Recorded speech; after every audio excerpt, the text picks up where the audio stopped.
Hi, this is Sam McNeill. I'm an Extension Agricultural Engineer with the University of Kentucky. I'm located at the Research and Education Center in Princeton, which is not so far from Milan, and I'm glad to be with you today. Hope everyone is doing well.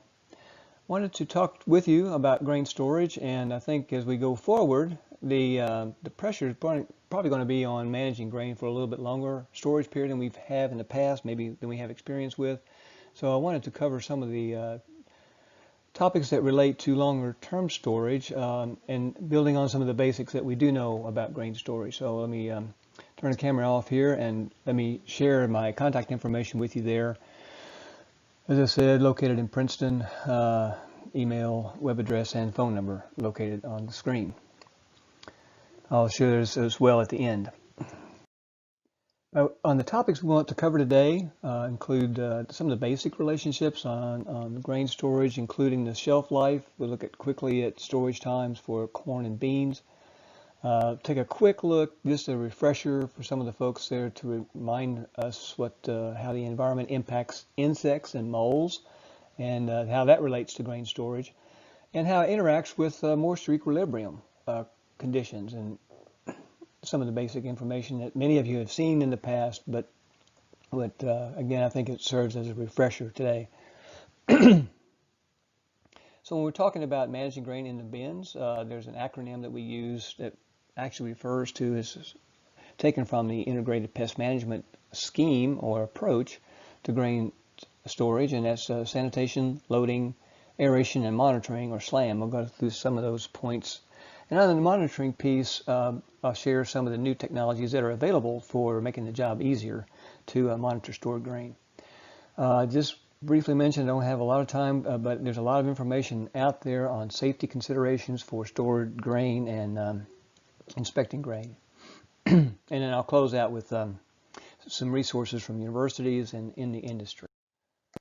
We want to start off with talking about the allowable storage time for corn. If we look at an example here, we see when we're holding corn at 60 degrees, harvesting at 20% moisture, we only have about 29 days before we're going to start losing 0.5% of dry matter in that corn lot. So this can put pressure on low temperature air drying systems. Our rule of thumb for managing corn and preserving it quickly is to dry it within 24 to 48 hours, dry it to 16% moisture, and you can see how much time you gain there on the chart for most every temperature. And as you go across from right to left on the temperature columns, you can see that reducing the temperature actually doubles the storage life of grain. And that's true for most grains. Excuse me. So also want to look at the same information for soybeans. You can see it's quite different. If we're looking at a temperature of 60 degrees and harvesting beans at 17% moisture, for example, we only have 25 days, whereas with corn we had about 29 at 20% at the same temperature. So again, we need to dry the beans to about 14% or lower quickly as we can to preserve the storage life, and that may mean in some cases running it through a high-speed dryer if we're harvesting beans at a higher moisture, if we're shown 17, 18, 19%. Generally, we'll let them dry in the field, and that's usually fine as long as we have the weather and we don't have a delayed harvest from weather-related or in machinery-related delays. But these are ballpark numbers to give us some guidelines on allowable storage time and an indication of how much time we have before we need to, in planning our systems and sizing our fans. Talk more about that as we go. But everyone's familiar, I'm thinking, with some of the losses that are that are caused by insects and moles. Obviously, when moles become active or insects become active, we can get some heating in the grain. That can often really lead to weight loss or dry matter loss, as we saw, and the times associated with that for different moistures and temperature levels. Prolonged periods can decrease germ. Some moles can produce mycotoxins, which can be a concern. And most cases, most commonly, we can see problems with price discounts if we have moldy corn, and sometimes outright rejection from the elevator if we're holding corn is not in good condition.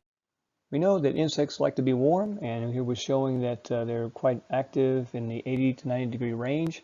But if we start cooling the grain down to 60 degrees, we can actually start to control insect activity, and often have opportunities to do that as early as September in western Tennessee, western Kentucky, in the evenings. So if we're holding wheat, that should be probably one of our goals, to start cooling the grain down as early as September. But then we want to continue cooling into the fall and get it down to around 35, 40 degrees, holding it into the winter. We'll talk a little more detail on that. As far as moles are concerned, we know that they like to be in a humid environment, and we're showing several different mold activity or mold species here for that have been found in corn. Bottom line, if we can hold humidities in grain bin at 70% or less, then we'll control mold activity. And we'll take a look at that and how it impacts equilibrium storage and storage moistures that are recommended. So most everyone is familiar with equilibrium moisture conditions for different grains. This is showing for yellow corn, and on my website I have different charts for different grains, but I want to make a couple of points on this property of grain and how it interacts with air. As you can see, how we want to kind of focus it on the storage environment. So if we're holding humidities inside the bin at 65% or less, then we will control mold activity. And if we can cool it to 30 degrees or 35, 40 degrees in the wintertime, and you can see that corn can be held as low as 15% in that condition, but then as things warm up, it changes to be in that 65% range. So the next slide, we'll take a look at this same chart, but just in those three columns, either side of the highlighted column, there's 65%. In the wintertime, we're looking again at 35 degrees as an average for the western part of the state. Tennessee, Kentucky, pretty close to the same, maybe 40 degrees in Tennessee would be the high I would expect for January on average. But at that condition, we can hold corn around 15.5%. But if we're going to hold corn into the summer, when temperatures warm to about 80 degrees or a little higher on average, that's the average monthly temperature again in July. If we're holding corn at 15.5%, our humidity in that airspace around those kernels is going to be well above 70% humidity, and could be in a high risk zone for being conducive to mold activity. Similar conditions for other grains, as I said, can be shared, but in the sake of time, I just summarize by saying if we were going to sell corn or any grain in the fall, we want to harvest it and market it at market moisture, as shown here for the fall condition. But if we're holding it to late spring, we want to hold it drier to have extend the storage life, and into the summer, probably dried a little further. Beans at 12%, corn at 13%, wheat at 12.5%, for example, in our part of the world. And if we're going to hold it longer than a year, then we probably ought to reduce these numbers by an additional point to be on the safe side. So obviously this is a cost of storage associated with moisture control. We're looking at current prices for corn, beans, and wheat. If we're drying at 1 point below the market level, it's going to be cost us about a nickel in just moisture loss. For the corn, 10 cents for soybeans. So you need to take that into consideration when looking at marketing opportunities, the amount of time you think you want to store the grain on the farm, and the economics of that decision. So in moving to a more focused conversation on storage tips to control risk in storage, we want to I think check the moisture and temperature obviously going into the bin, and that would give us an indication of how long we could store it on the farm safely. We want to minimize the broken kernels. That starts at the combine and is impacted through the entire handling system. May want to screen the grain for mycotoxins, especially if we are dealing with livestock customers. And always a good idea to clean the grain prior to putting it in the bin to extend the storage life. And this is especially true if we're going to hold grain for a longer period than we normally have. And then last point here is to we'll expand each of these points on sanitation, loading, aerating, management, or monitoring, sorry. So on the sanitation piece, we obviously want to consider all the equipment that the grain would come in contact with from the field to the bin, combines, carts, trucks, the inside of dryers. We have maybe leftover grain from the previous crop. We want to look inside the bins as well, see if there's any leaks or holes in the roof or around the the vents on the roof, and seal those as needed, as well as the ring around the base of the bin. You want to look outside the bin as well and remove any spilled grain on a daily basis, and keep the weeds mowed down to keep so it won't be an inviting home for rodents and insects. In terms of loading the grain or loading the bin, we want to be sure not to overload it. That's certainly going to, the situation we see here is going to interfere with the aeration system. We want to also manage our trash and fines, because that can impact the uniformity of airflow through the grain and impact and add time to an aeration system. We'll talk about that a little bit more, and the use of spreaders and how you might core the bin to control the fine. But here we're looking at an example of a bin that has been gravity fed, no spreader used. We have a concentration of fines in the center of the bin, and along the outside, along the wall, we have those larger arrows indicate that we have more, the air is moving through the grain more freely. There's less depth, obviously, but less restriction because of the fines, whereas in the center we have more depth, more airflow resistance, and shorter arrows, which indicates it's going to take longer for the aeration cycle to move through that area. So if we core the bin as shown here just after it's filled, for smaller bins or larger bins, we have a different approach. But for small bins, we'll core it after it's been filled to about a third to a half of the diameter of the bin. That'll remove the fines and be a kind of, we'd like to see it actually leveled, but it's obviously a lot of work. But if we can strike a compromise by forming an inverted V, as shown here, or a V shape, or a cone, inverted cone, we can improve the airflow and the air distribution in the bin. For large bins, as I was saying, we want to core them more on a daily basis because of the volume that's involved. So again, not quite take out quite as much, maybe a fourth of the diameter of the bin. As far as spoilage is often commonly found in the top of the bin. That's the first place you want to look if you suspect any problems. Often you can detect those if you have temperature cables or other monitoring devices we'll talk about as we go. But you want to not let that go over a long period of time, or you could get some sprouting or some damage to the grain. Oftentimes this is caused by either poor ventilation in the headspace, basically, and maybe you can get some condensation or buildup of moisture in that headspace and spoilage from that condition. So this animated slide shows the air movement as we're pushing air up through the grain. Obviously here we're showing a uniform fields, ideal conditions, a level bin, uniform fine distribution in the bin. But in general, we are going to have obviously an upward air movement, going to take some time to finish the aeration, and that is going to depend on the amount of airflow we have, as is shown in the chart here. A minimum airflow rate for aeration systems is 1/10 of a CFM per bushel, and if that rate is going to take 150 hours of total fan time to completely cool the grain in the bin.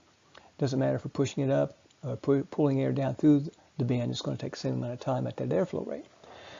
Conversely, if we have about 1 CFM per bushel, which would be kind of on the high end for aeration systems, we can get the job done in 15 hours, so much less fan operation time. And we'll take a look at the economic operating costs for those different scenarios as we go. But for the most part, if we have a small fan on a large bin, it's going to take a long time. We want to run that fan continuously and pick a time when we're going to, kind of look at a weather forecast ahead to see what's in we're going to have temperatures that are in the range of our target. Whereas if we have a large fan, we could probably run 2 consecutive days, 2 7.5-hour periods, and run that fan intermittently. So that's how we run that. Looking at temperature range over the year, this is an annual, a graph of annual monthly temperatures in Kentucky. It would be very similar, as I said, in Tennessee.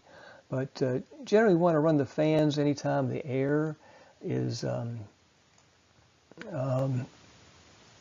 to 15 degrees below the grain temperature, and we want to start cooling that to preserve storage life, as we were talking about in tables previously.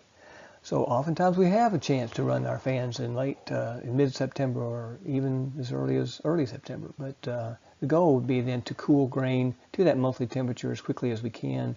60 degrees or lower, we're going to start controlling insect activity and then run the fans once a month to get down into, by December, we should be at 40 degrees or lower, 35, 40, and hold that temperature through the winter. And after we've got it to the temperature we need to, we want to seal the fans with either a plywood or sheet metal or a heavy plastic, some way to keep wind-driven air currents from changing the temperature from our goal. There is a program available from the University of Minnesota. The website shown here is freely available, and all you really need to know to run the fan or run the program is to know the diameter of the bin, the height of grain, the type of grain, of course, the type of floor they have in the bin, whether it's a fully perforated floor, if you have air ducts. You can run an evaluation with the existing fan, or if you can run maybe you want to test what it might take to run a larger fan if you need more airflow. So that program is freely available. I'll show you an example of an output table here in a minute. But next we'll look at just a screenshot of the input page, and that just again run through an example of a 48-foot diameter bin of corn with a full perforated floor and design airflow of a half of a CFM per bushel. The program says it indicates that I need a 30-horse fan to do that, and I'm going to, in this case, select two 15-horse fans, centrifugal fans, because it's going to require 5 inches of static pressure, and we'll have those fans running in parallel. This table shows the output file for the program, and we can see at 3-foot depth increments, we see the number of bushels, the airflow rate for those two 15-horse fans, the amount of airflow per bushel, which you just divide those two to get that value. And it also shows the amount of static pressure at each depth increment. But you can see when the bin is full, we have just under 47,000 bushels at 33 feet of depth. And we did achieve a half a CFM per bushel at that, which would take 30 hours of fan operation to complete that aeration cycle. Whereas, by comparison, if we have, as we empty the bin, or say later in the spring or in the winter, that we have 21 feet of depth in the bin, at that point we'd have 1 CFM per bushel, and would take half the amount of time if we need to run that aeration fan to cool it out. Say we had a hot spot develop.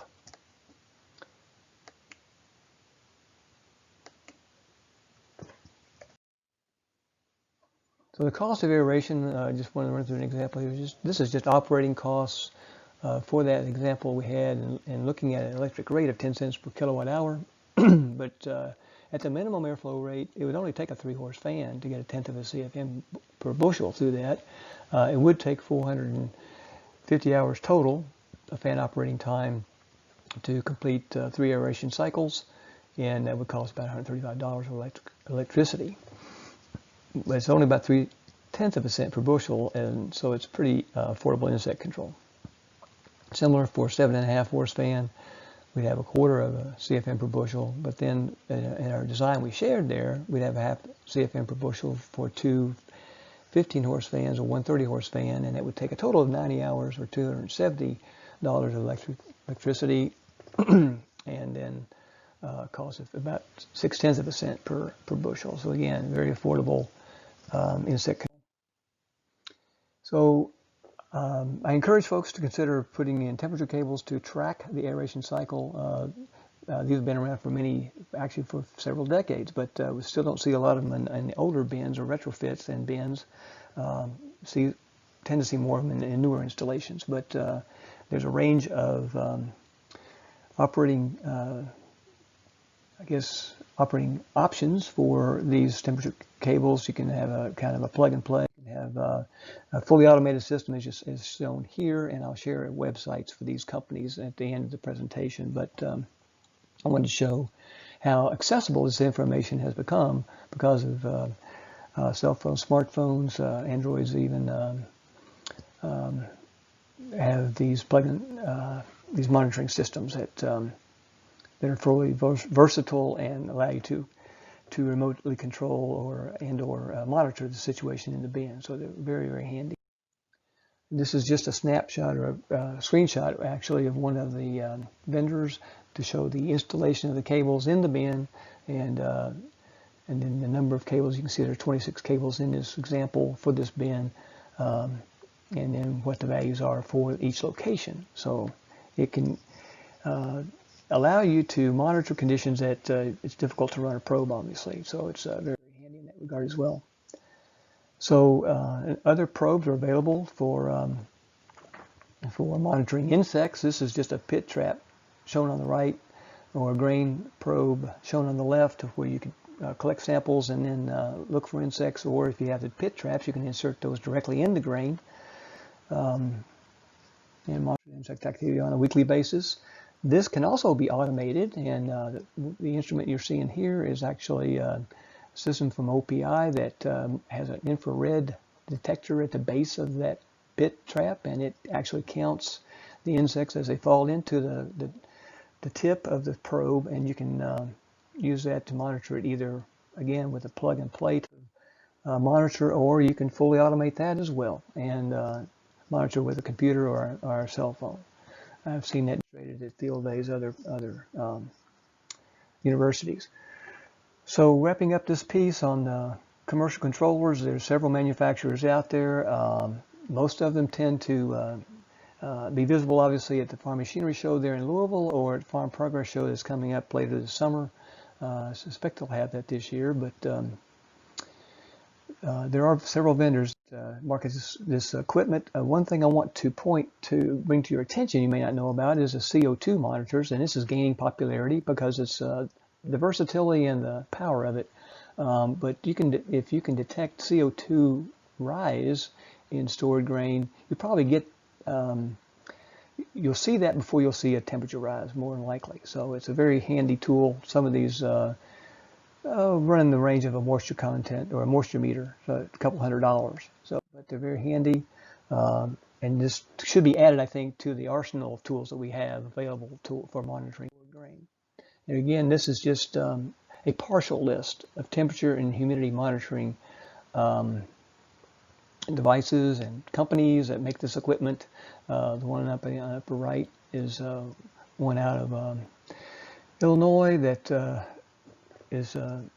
shows quite a bit of promise. It's about a thumb-sized monitor that resides in the grain and is collected is actually screened out of the grain at the end of the season.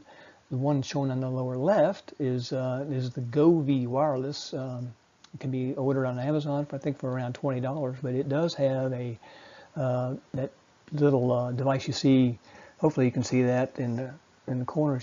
Against the background, it doesn't show up very well, but it's just a temperature and humidity sensor that you can track then as changes occur in the bin on your cell phone.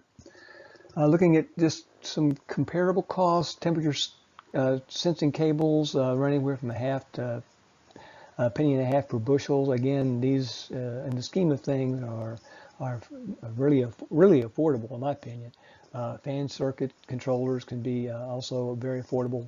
Aeration, if you're going to use a full-on controller that is monitoring temperature and running the equations to calculate the equilibrium moisture conditions in the bin, it's going to run you some more money. But again, that's kind of a personal preference on how much automation. When talking about monitoring stored grain, you always have to talk about the safety aspect of it, and I know people are aware of this, but oftentimes we get in a rush. We can get in a bad spot when we're trying to maybe remove a plug chunk of grain out of a bin. So obviously there's a lot of decal safety warnings around stored grain in the entry level area of a bin. I did want to put together kind of a list of items that would be needed for a grain inspection, and you want to certainly have a lockout tagout kit where you would not the unloading equipment itself would not be able to operate when a person was around the bin or inside the bin. You would want to have a climbing harness that fits well with a safety line that's anchored to a secure location so that you wouldn't have any structural problems there. You would want to use a respirator, which would be an N95 mask or full-on face mask, depending on your level of sensitivity to dust.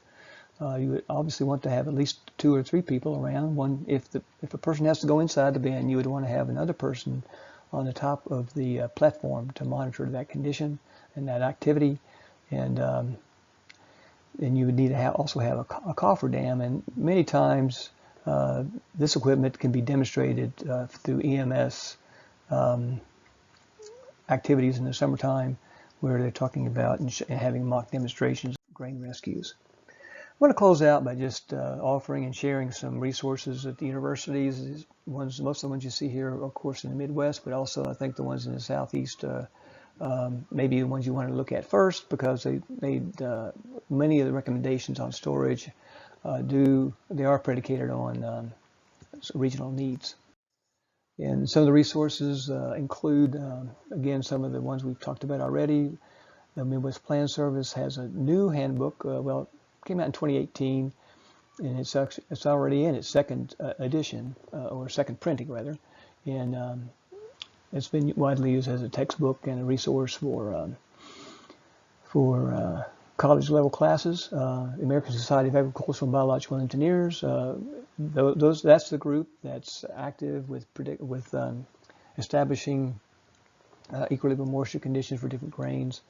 The NC 213 group listed there you may not know about, but it's a consortium of scientists across the country that focus on grain quality issues. It comprises of engineers, entomologists, plant pathologists, ag economists rather, and is kind of a well-kept secret, but they have a lot of good resources on that website for a lot of the research that's going on.